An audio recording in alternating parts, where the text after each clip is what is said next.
আমি টোনাদির কাছেই প্রথম সাজতে এসেছি, বাট আমি আগে থেকে বলেছিলাম, কিন্তু ওরকমভাবে কিছু বলিনি যে আমাকে কিরকম লুক দিতে হবে। আমি শুধু বলেছিলাম যে আমাকে একটু সাজিয়ে দিতে হবে, বিয়ে বাড়ি আছে তো।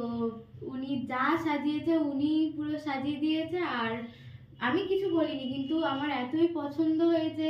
আর খুব অল্প টাইমের মধ্যে আমি সেজে নিয়েছি। আমি এসেছি তো অনেক রাত্রিবেলায়, এখন তো বেশি টাইমই হয়নি, ভাবতে পারিনি এত তাড়াতাড়ি হয়ে যাবে বলে।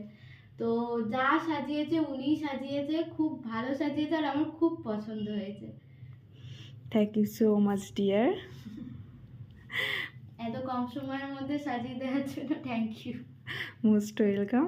তো তুমি ফুললি স্যাটিসফাইড তো? একদম। ভাবতে পারিনি এরকম ভাবে, আমি তো কখনো সাজিয়েইনি। আমি ভেবেছিলাম যে কিরকম লাগবে আমাকে, তো তারপর দেখলাম যে না, আমাকে ঠিকঠাকই লাগছে। হ্যাঁ, তুমি তো যখন রেডি হচ্ছিলে তখন তো বারবার আমাকে বলছিলে যে আমাকে ভালো লাগবে তো। তো দেখলাম যে না না, ঠিকই লাগছে আমাকে একদম। ঠিক আছে, চলো আমি আরেকবার ওর আইসটা দেখিয়ে দিই। ওপেন করো।